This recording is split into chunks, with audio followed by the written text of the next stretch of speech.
Les réseaux sociaux sont une belle arme pour donner des coups en dessous de la ceinture avant même son début officiel. La campagne électorale est déjà dans la nouvelle arène que sont les réseaux sociaux. Elle est certes puissante, mais souvent des plus puantes. En 2018, un petit clic suffit pour devenir un militant politique.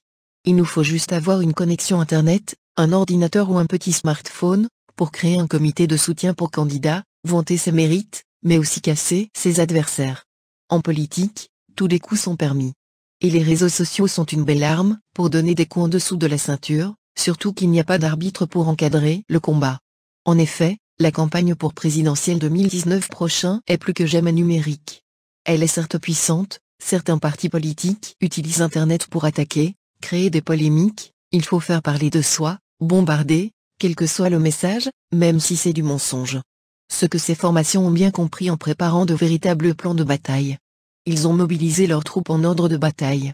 Ils leur ont même donné des consignes de guerre pour créer de faux comptes qui discréditent certains et favorisent d'autres, fake news et à la manipulation qui virent souvent à de graves dérapages. Les professionnels de la manipulation ont bien compris la magie du clic. Ils ne se font donc pas prier pour bombarder, quel que soit le message, même si c'est du mensonge.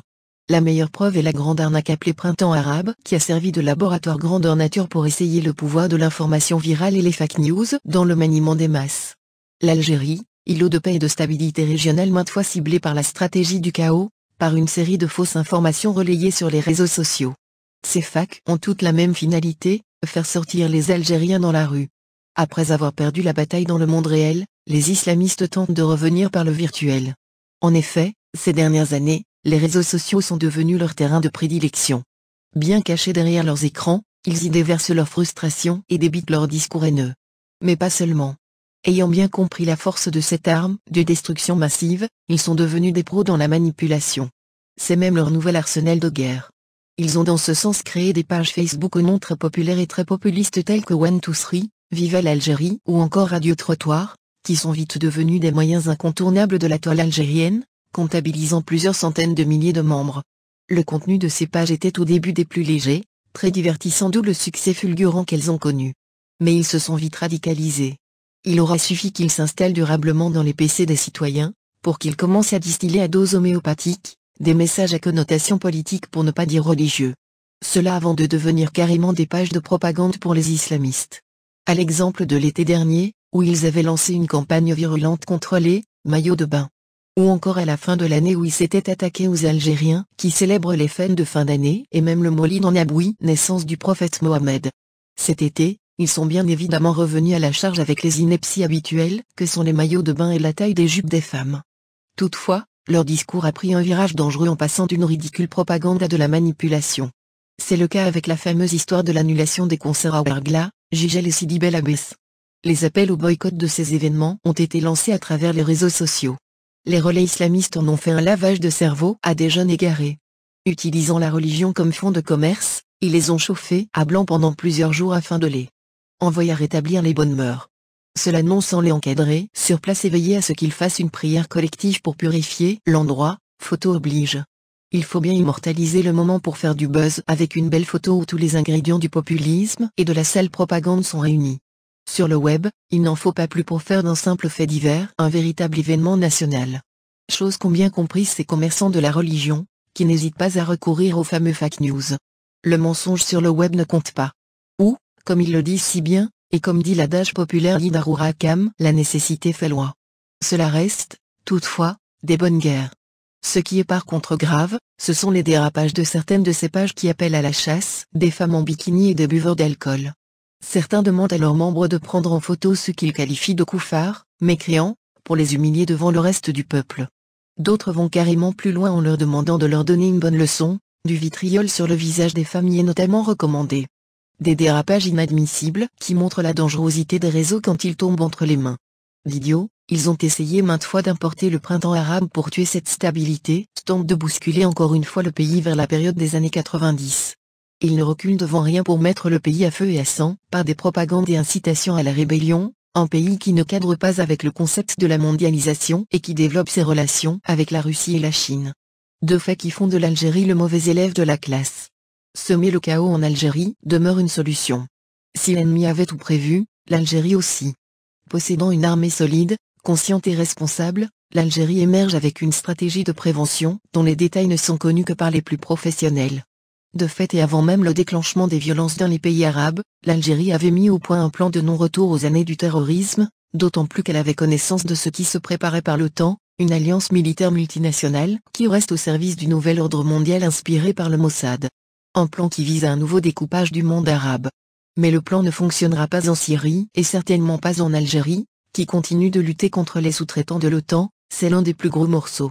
L'un des plus convoités aussi, l'un des plus riches. Que reproche-t-on à l'Algérie? Comme pour les deux premiers Syrie et Libye, le terrorisme. La présence de l'AQMI dans le sud du pays est le prétexte de base. En plus de ce prétexte bateau classique, ils surveillent de près la mort d'Abdelaziz Bouteflika et apparemment, n'ont pas l'intention, de laisser la succession à se faire sans eux. Selon eux, l'homme fort de longue date de l'Algérie, partira probablement un jour ou l'autre. Ils prédisent donc que le successeur aura à affronter les islamistes radicaux qui pourraient chercher à se venger d'avoir été écartés du pouvoir si longtemps. Là encore, s'ils prédisent qu'il y aura affrontement, il y en aura. Nous avons vu qu'après la guerre de la Libye il y a eu un redéploiement d'Al-Qaïda au nord du Mali et de la Mauritanie et dans le sud algérien. Pour l'instant, les terroristes ne s'aventurent pas trop à l'intérieur du pays, attendant sans doute le coup de sifflet du début des hostilités.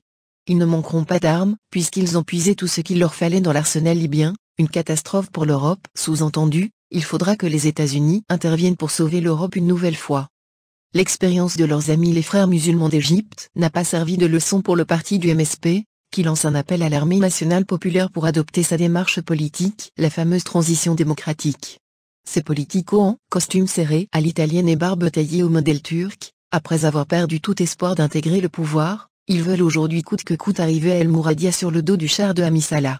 Ces chefs de partis politiques, qui appellent à la démocratie alternative et qui s'accrochent par contre depuis les années 90 à leur fauteuil, aussi longtemps qu'un monarque devrait parler plutôt de « Khilafa Islamia » et non d'une transition démocratique. Cette démocratie utilisée comme bannière par les amis de Morsi, Erdogan et Al Jazeera TV, pour installer un printemps arabe à l'algérienne. On se souvient encore du rôle joué par ce moquerie du MSP dans les pseudo-révolutions arabes qui ont déstabilisé la Tunisie et l'Égypte, qui ont détruit la Libye et semé le chaos en Syrie et dans d'autres pays voisins. Rappelons-nous des visites non-stop de moquerie en Tunisie, en Turquie et ses rencontres avec les leaders des frères musulmans en Égypte et en Tunisie et sa dernière visite en 2016 quand il s'est rendu à Istanbul où il a prononcé une déclaration en hommage rendu à un chef des frères musulmans, l'Égyptien Mohamed Madiakef, condamné, en 2015 en Égypte à la prison à vie et décédé en Égypte et il a placé même sur sa page Facebook la vidéo de cet hommage.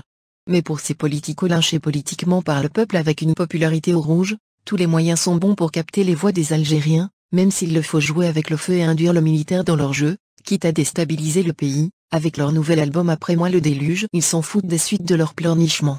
Après la mise en garde du vice-ministre de la Défense de s'éloigner et de laisser l'armée en dehors des enjeux politiques et de s'occuper de leur cuisine, tous les autres partis politiques et les intellectuels du pays se sont mis d'accord sur la manœuvre dangereuse du MSP, d'impliquer l'AMP dans le changement politique, et l'appel d'Abderrezek Mokri est une attitude irresponsable venant surtout d'un homme de tendance, frère musulman. Il est clair maintenant que le tapage mené par le businessman Mokri, très connu pour son leadership, requis depuis qu'il milita au sein des frères musulmans ne va le conduire nulle part sauf s'il veut suivre le chemin de son leader égyptien Morsi el-Arak et il n'est pas trop loin de cette destination au cas où Hami Salah use de tous ses droits pour le poursuivre en justice pour incitation de l'armée à la rébellion. Mais encore une fois, Mokri a démontré avec le temps que tous ces blabla et ces discours sur la démocratie ne sont encore que des vents de sable qui n'aveuglent que ceux qui ne le connaissent pas.